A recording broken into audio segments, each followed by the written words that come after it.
Hello, and welcome to the Other Six podcast, where we talk about life, scripture, and what it looks like to follow Jesus, not just on Sundays, but on the other 6 days of the week.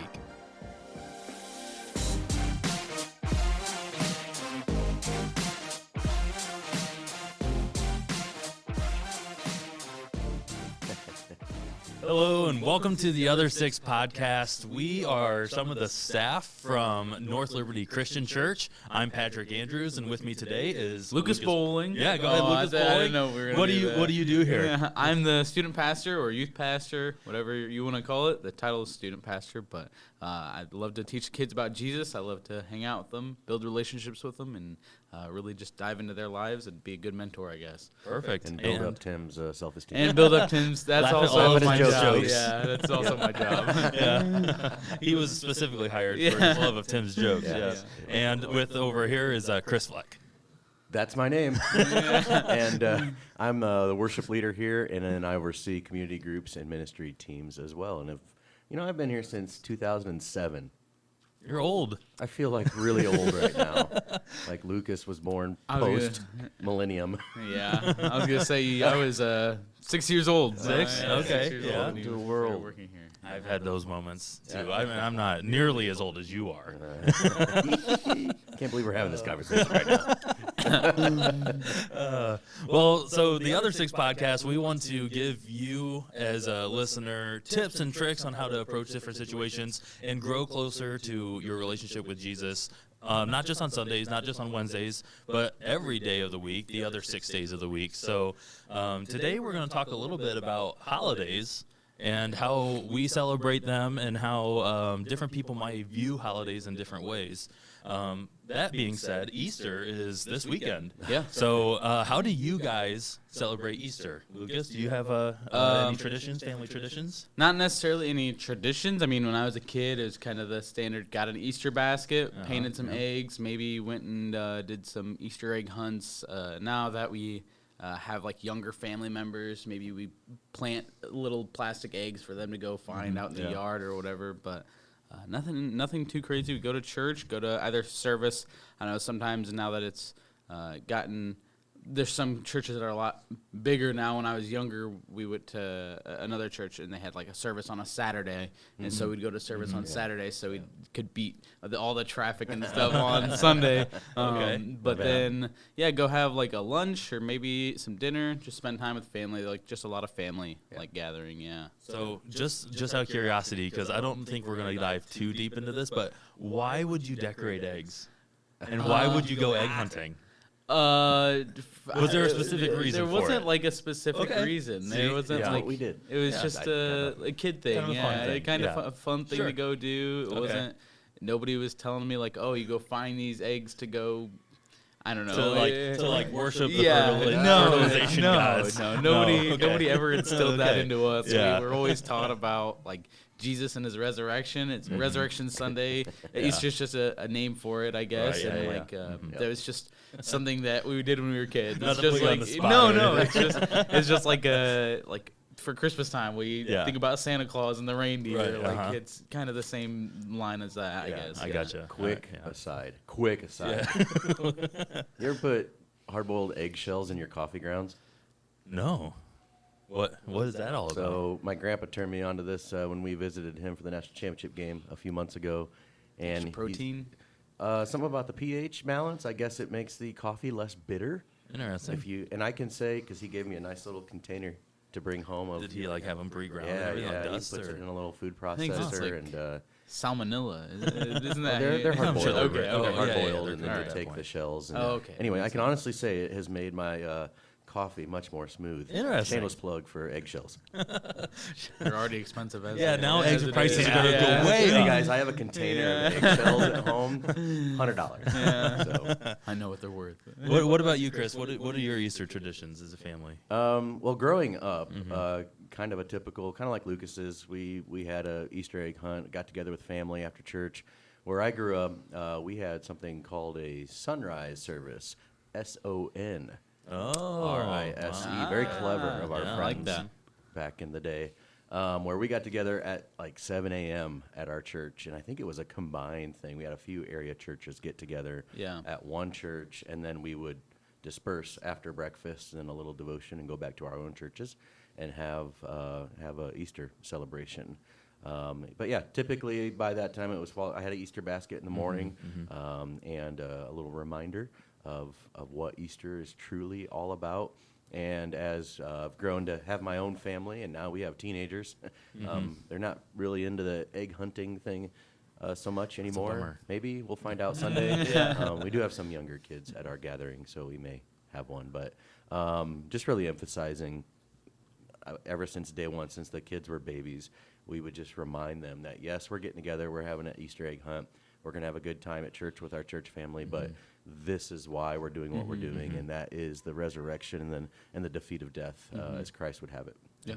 Yeah, and for me, we were very similar to you guys. So, classic Easter egg hunt, church. But our church always did a Friday service too, so a Good Friday service, and that really drove home the reason for the season, right? So we would always do a Friday night thing, and then Sunday morning, our church always did breakfast and all of that, but like big get together, hang out with your church family and celebrate the resurrected Jesus. Our church at the time would rent out the local high school's auditorium because they would get a lot of people on that day. So, but yeah, we launch ham, all the Easter fixins every time. But yeah, we pretty traditional. Everybody kind of does those things, but for the same reason. We did the Easter egg and the coloring, and like we made bird nests out of Rice Krispies and chocolate, and like jelly beans for eggs. So like all those little things, but it was always just it was it was for fun. So with that being said, not everybody has the same outlook on holidays. There are specific holidays that get a little bit more flack from other people than others. But as a general scope of the holidays, how should Christians approach that topic in that situation? Well, just like in anything else, God has called us to be in the world, but not of the world. And we have an opportunity in those spaces to engage with others. That'll lead us to a topic later on, but we have an opportunity to show just there's something more than just what we've presented here on this earth, and that is Christ's resurrection, specific to Easter. But just an opportunity to engage with those that might not call Christ their Lord yet. Yeah, I look at 1 Corinthians 10. The whole chapter is Paul talking to the Corinthians about early on in the chapter is like he's giving these warnings, like Israel like went through some stuff. There were some mistakes, and these were the consequences of those mistakes. But then later he goes into talking about how in chapter 23, where he puts it in quotes even, everything is permissible. And he's saying, I think it's in quotes like that because he's not saying literally everything is permissible, but this is how people justify the sinful natures in their lives. And that might be chapter 10, verse 23 for those that are chapter 10, verse 23. Everything is permissible, but then immediately following that he says, but not everything is beneficial. And then he repeats it, everything is permissible, but not everything is constructive. And nobody should seek their own good but the good of others. So in that, I think holidays, they can be that, they can toe that line of going, are you doing this for your own good, for idolatrous reasons, or are you doing it as to take a memory and to remember? Easter falls into that, Christmas falls into that, where it's really easy to get caught up in the cultural side of things rather than what the reason is that we celebrate it as Christians. So I think holidays are a great opportunity as a reminder for us, for our religious beliefs and what we believe. What about the 4th of July? Let's talk about the 4th of July. Sure, yeah.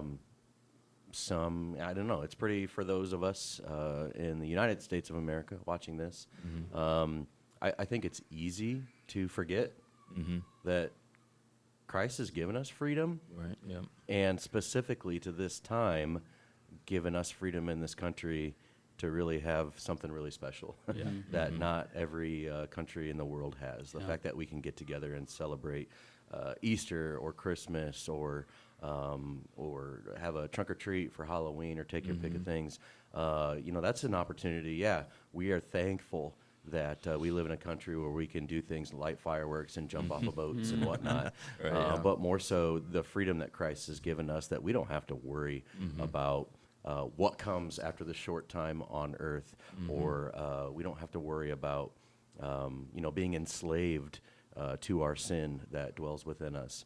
We've been made free, and that's, kind of a side note to Independence Day.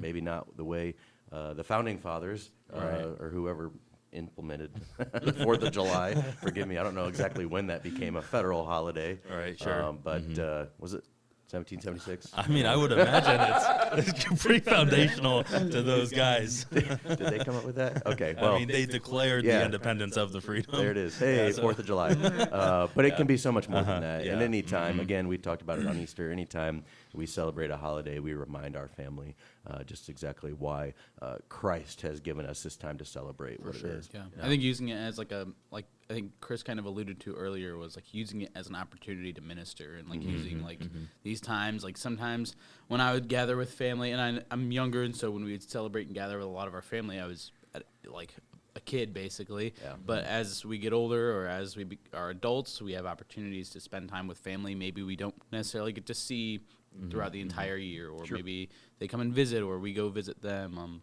or just people in general. Like it's an easy way to invite somebody to church. Like there's people that don't typically go to church, but they want to because maybe it's a tradition for their family to go on a Sunday, and maybe that's that Sunday that they hear something that they really connect with, and it's an opportunity to minister to them, an opportunity to invite them back and invite them to be a part of something. Because even just if it's a card or something, like come to our Easter service or something, and like it's really encouraging that somebody like wants you to be there, even if it's some stranger or something. Yeah. But taking that as an opportunity to minister is really Top important. 3 attended Sunday mornings. Yeah. In general, but specific to NLCC, it's kind of the same. Yeah. What would you think? Top 3? Top 3. I think I know said what they something are. out loud a few weeks ago. I don't know if Yeah. anybody picked up on I it. think I do know. Well, I'm new to NLCC, What are your- so what are your I'll guesses? top Your pick a three. guess. Top Well, three. I would say, oh man, Easter, Christmas, and I'll say Thanksgiving. All right, I agree with the first two, not the third one. Mother's Day. Mother's Got it. Day. Okay. Mother's Day is the Really? third highest attended. Really? Yeah. Oh. Yeah. Yep. Oh, gosh. Gotta make mom happy. So You do. That, actually, now that I think about it, that makes sense. Yeah. Yeah. Yep. Mom, what do you want to do? I want the whole family to go to church. Yep. Yeah. And then treat me to lunch. I love and that. that's a beautiful thing. Let's is. make it. Let's Yeah. make Father's Day up there too. Hey, Let's I'm right put there on that. board. Yeah. Let's go. Come on, man. Yeah. Yeah. So I do want to wrap up this little section with just the end of chapter 10 of 1 Corinthians, and this is going to be in verse 31. Because any way that we approach these holidays, this ultimately speaks more than just holidays too. So whatever you eat, drink, or whatever you do it all for the glory of God. And I think that speaks wonders, because when we get into talking about this next section about how whatever we do for these holidays, sure, people are going to have different convictions on different holidays and different practices of celebrating. But if we focus in on that, whatever we do, no matter which one, where our convictions lay, if we do it for the glory of God, we can't go wrong with that, right? Yeah. Yeah, absolutely. So that being said, let's get into a little bit more of that nitty-grittier side of things of like personal convictions. Where do we draw the line when holidays come into play? I think simply is the holiday honoring Christ. And again, whether or not that's the intent of the holiday, or whether or not that's what we make it, Or even the origin of the holiday. or the origin, yeah.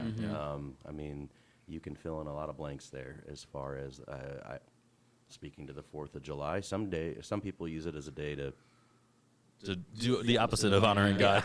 yeah, and that's, again, we live in the United States where we have that freedom, and God, thank you for that. But how can we turn that around and honor you in that? One thing I've always appreciated about our senior pastor, Tim Stewart's prayers.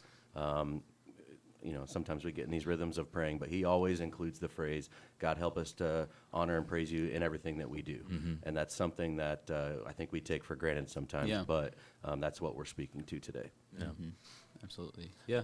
I think just being honorable and like having, if Christ, like you were saying, if Christ is at your center, Christ is at your heart, then like those fruits are visible, and you want to be able to, like, if we are to be a light to others, we are supposed to shine our light. We want to do that in all the things we do, especially like if you truly understand like how good Christ is to us and like how much he's done for us. Like, we don't want to disrespect him by, and like we're humans, we fall short of the glory of God, and all of us have, but like we want to keep that as our focus, and like whether we're out, like 4th of July is a good one. Like that's a great example. Like we can get really carried away if it's easy to get carried away with people that are either we surround ourselves with, or the people that we surround, or like that we are around, kind of like being that example. I think of Christmas Eve for our family. Every year on Christmas Eve, we have a Christmas Eve service here, and we attend that. But then we go and have a little Christmas Eve, maybe a little sloppy Joe, as it would be.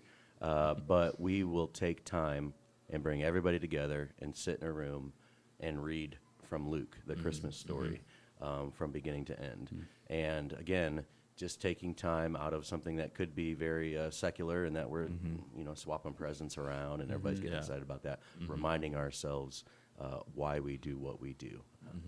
Yeah. And I think a great verse that kind of drives in this idea of everyone's going to have different convictions is Romans 14:5-6.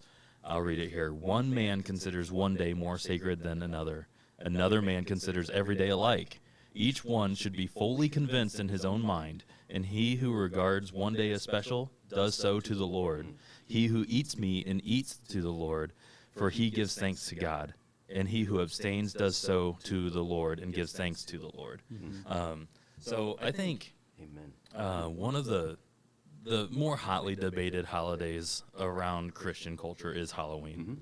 And I think it's a perfect example of being able to take something that most people have this concept of, that it has terrible origins, and there's not to say that there isn't bad things that wrap around Halloween or have been associated with it, but for an example, our church, we take that day as a day to love on our community, as one of our biggest outreach events that we have. We get, I would say, we had like almost 2,000 people walk through our doors to come enjoy, the gift giving of candy, come get a free meal, have some fun, and provide, wear a costume, and just come and have a great time, and we just want to pour the love of Jesus on these people, and for our community. It's a huge event. Our town isn't necessarily very large, but a lot of people come to our town for our trunk or treat and for the community's Halloween trick or treating too.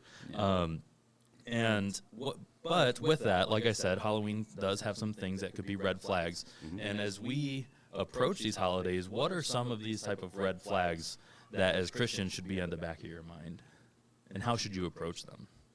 I think idolizing things that aren't God, like God, hold no other idols before me. Like that could be candy. It could be like it could really be food. Like there's that. It could be other people, holding other people to a higher regard than God. It's really like, and like having anything other than God at the top of your list there can be like detrimental during those times. Like, and it's easy to do that throughout the rest of the year too. But holidays, like they're federal holidays, and like we have either school or work off of them, like for a reason, and so those are pretty easy to get caught up in, and if you don't, It's easier to magnify those. it's easier to magnify them, and so you get more like you're focused in on that holiday, and like just like we were mentioning earlier, like we want to glorify God in all the things we do, and we want to hold Him to the highest, and nothing else above that, and then again using opportunities like that for ministry, like trunk or treat, like the church. There's people that don't necessarily agree with celebrating Halloween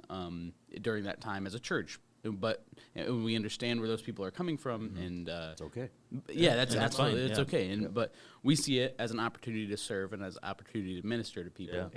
And holding God to that, like holding God to the number one position is like where that heart in that positioning needs to be. And the heart of that goes back to the way Jody organizes that. He gets a hold of the town of North Liberty to say, hey, what time is your trick or treating going to be this year? And we offset trunk or treat just enough so that people will engage in the community and then come to the church building, get candy, and kind of end their night there. Especially when the weather's crappy. Right. Everybody comes in and gets hot chocolate and warms Yeah. up because sometimes it's snowing on Halloween. Yeah, I'd say more than half the times that I've Yeah. volunteered at trunk or treat here, it's been snowing, or straight up blizzard Cold, conditions yeah. sometimes. Living here is a choice. It's not a mandate. And I think another a very important point is just what we said in that scripture is like one person's going to hold this to one extreme. Somebody else is going to hold it to the opposite extreme, and neither are wrong in their personal convictions. Absolutely. So to not like be combative and Yeah. judge the other, which is complete opposite of what we would do to honor God, right? In those moments. And I think that really plays right into Romans 14, verse 13, a little bit later on. Therefore, let us not pass judgment on one another any longer, but rather decide never to put a stumbling block or hindrance in the way of a brother. So those that, like Halloween's a great example. For those that don't want to participate in trunk or treat and don't want to participate in Halloween, we're not forcing them. We don't want to Exactly, force yeah. them, and we don't want to shame them yeah. and judge them for feeling that way, because like that's the way that they feel about it, the way that they're convicted about it, and we want to respect that and not pass judgment on those others. Yeah, definitely. Absolutely. Yep.